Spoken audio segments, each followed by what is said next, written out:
Bismillahirrahmanirrahim. Assalamualaikum warahmatullahi wabarakatuh. Apa kabar adik-adik sekalian? Perkenalkan, saya Rifai Aprianso Irwan, guru IPA dari SMP Negeri 3 Pelembang Keng Utara. Semoga adik-adik sekalian dalam keadaan sehat walafiat sehingga bisa mengikuti pembelajaran kita pada kesempatan ini. Nah, materi yang akan saya bawakan adalah materi IPA kelas 9 semester 1, yaitu tentang perkembangbiakan pada hewan.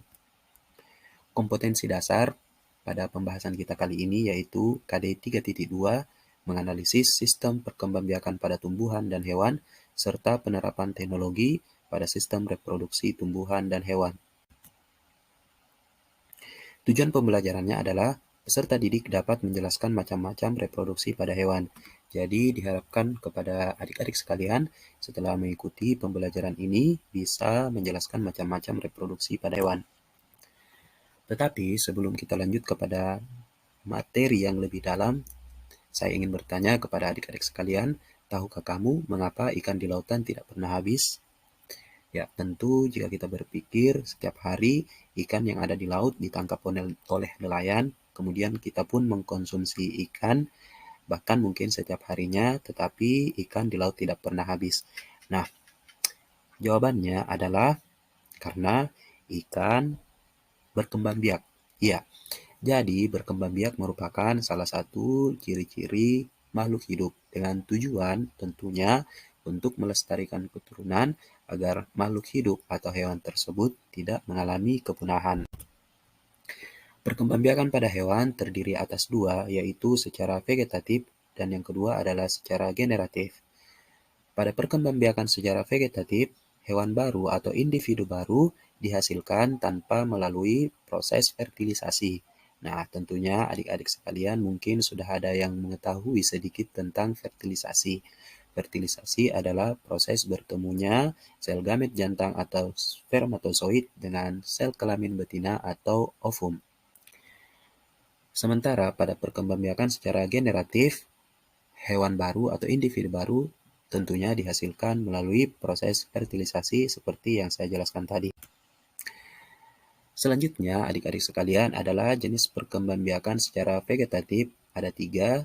Yang pertama disebut dengan tunas, yang kedua adalah fragmentasi, dan yang ketiga adalah partenogenesis.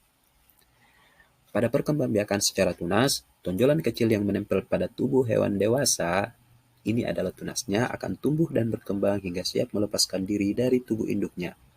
Nah, kapan tunas ini siap untuk melepaskan diri dari induknya adalah pada saat tunas sudah dewasa dan mampu menangkap makanannya sendiri. Hewan yang melakukan reproduksi atau perkembangbiakan dengan cara bertunas adalah pada hidra dan ubur-ubur. Perkembangbiakan vegetatif yang kedua disebut dengan fragmentasi atau perkembangbiakan di mana bagian tubuh hewan yang terpotong atau sengaja dipotong dapat tumbuh menjadi hewan yang baru. Nah,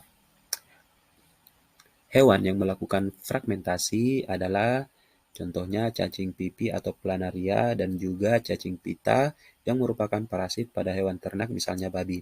Pada fragmentasi, bagian tubuh yang terpotong ini misalnya ketika bagian kepalanya terpotong, maka ekor akan menumbuhkan kepala yang baru hingga kemudian lengkap menjadi satu bagian tubuh yang utuh. Nah, itulah yang disebut dengan fragmentasi. Perkembangbiakan jenis ketiga disebut dengan partenogenesis. Partenogenesis terjadi pada lebah madu ataupun pada kutu daun. Partenogenesis adalah bentuk reproduksi aseksual pada hewan di mana betina memproduksi sel telur yang nantinya berkembang tanpa melalui proses fertilisasi. Nah, misalnya pada kasus lebah madu yang bertugas untuk bertelur adalah lebah ratu. Nah, ketika ovum dari lebah ratu ini tidak dibuahi atau tidak mengalami fertilisasi dari sel gamet jantan atau spermatozoid, maka ovum tersebut akan tumbuh dan berkembang menghasilkan lebah betina. Sebaliknya, ketika ovum dari lebah ratu dibuahi oleh sel spermatozoid, maka ovum tersebut akan tumbuh dan berkembang menjadi lebah jantan. Nah, itulah contoh partenogenesis pada hewan. Nah, adik-adik sekalian, demikianlah 3 jenis perkembangbiakan secara vegetatif pada hewan. Semoga adik-adik sekalian bisa memahaminya. Terima kasih telah menonton dan menyimak penjelasan saya di video ini, dan sampai jumpa di lain waktu. Wassalamualaikum warahmatullahi wabarakatuh.